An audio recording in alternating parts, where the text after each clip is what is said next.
Assalamualaikum warahmatullahi wabarakatuh. Selamat pagi anak-anak. Apa kabarnya? Sehat walafiat ya. Pada kali ini kita bertemu lagi dengan Ibu Kokom.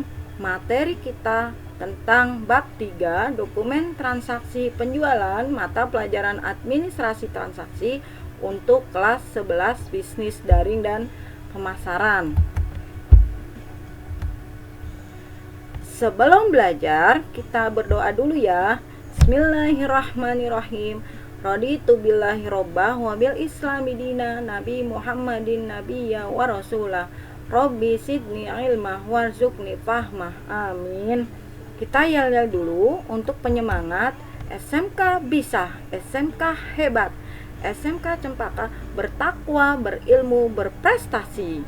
Kompetensi dasar kali ini yaitu untuk pengetahuan KD 3.5 menganalisis dokumen transaksi penjualan.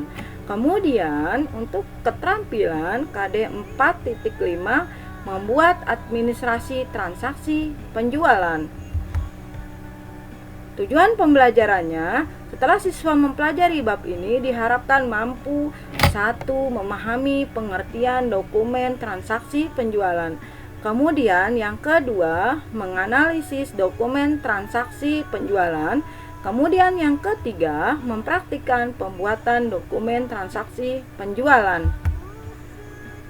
Nah, selanjutnya yang A, pengertian dokumen transaksi penjualan. Apa pengertian dokumen transaksi penjualan? Dokumen transaksi penjualan adalah dokumen yang menggambarkan bahwa telah terjadi sebuah transaksi atas kegiatan penjualan perusahaan yang dilakukan dalam kurun waktu tertentu ya, itu. Kemudian dokumen transaksi ini membuat tanggal, kuantitas serta harga penjualan atau pembelian atas barang atau jasa yang telah dilakukan. Nah, kemudian perusahaan dagang baik yang menjual barang secara grosir atau retail pada dasarnya memiliki kesamaan dalam kegiatan atau transaksi pokok apa saja. Yang pertama, pembelian. Kedua, retur pembelian atau potongan harga. Kemudian yang ketiga, penjualan. Keempat, retur penjualan dan potongan harga. Kelima, potongan penjualan. Dan keenam, ongkos angkut. Bisa kamu lihat foto Hypermart. Kenapa Hypermart?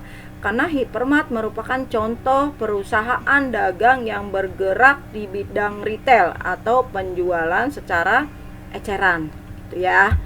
Selanjutnya, ada beberapa macam dokumen transaksi penjualan, yaitu 1. Nota kontan, kemudian faktur atau invoice, dan ketiga adalah kwitansi, keempat cek, dan kelima biljet giro. Nah, yang pertama kita belajar tentang nota kontan. Apa nota kontan?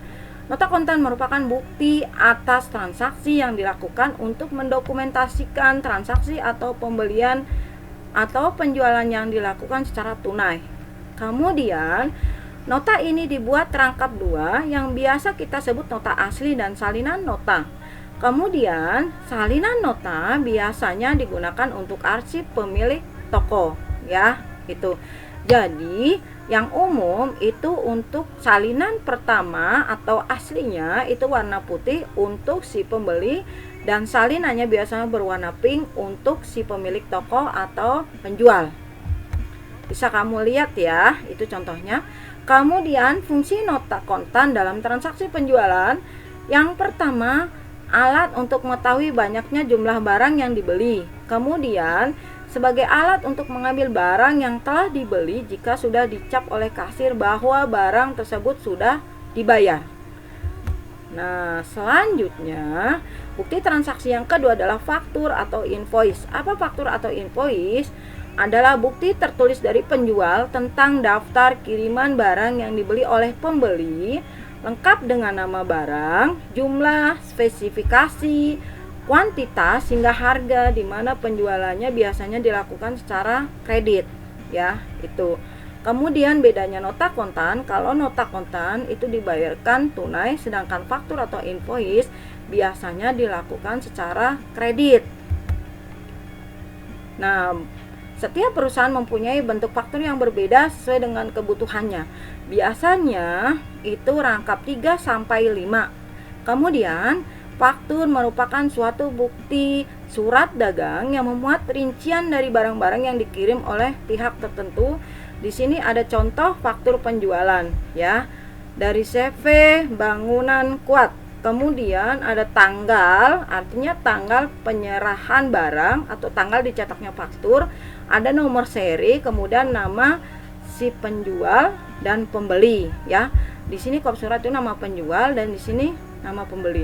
Selanjutnya alamat dan nomor HP. Nah, keterangannya hampir sama, tapi di faktur biasanya dicantumkan juga nama barang, deskripsi atau spesifikasi barang.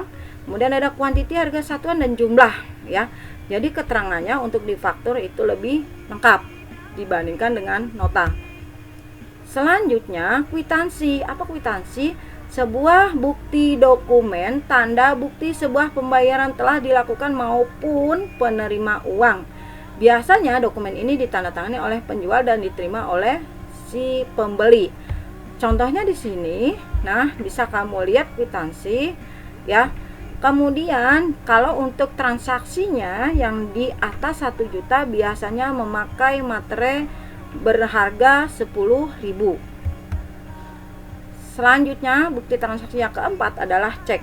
Apa itu cek? Cek adalah surat perintah dari nasabah kepada bank untuk membayar sejumlah uang kepada pihak yang disebutkan dalam cek atau pembawa cek. Nah, di sini kamu bisa lihat contohnya cek dari Bank BTN, ada nomor ceknya, kemudian ada tanggal bisa dicairkan. Nah, siapa sih penerimanya yang menyerahkan cek ini? Kemudian uang sejumlah berapanya? Nah, berarti siapa yang berhak menerima cek setelah dicairkan adalah PT Indah Serasi. Kemudian ada tanda tangan dan stempel perusahaan. Kemudian yang kelima ada biljet giro. Biljet giro merupakan surat perintah pembukuan dari nasabah suatu bank kepada bank yang bersangkutan untuk memindahkan sejumlah uang dari rekeningnya ke rekening penerima yang namanya disebutkan ya. Ini contohnya buku biljet giro. Kemudian apa perbedaan cek dengan biljet giro?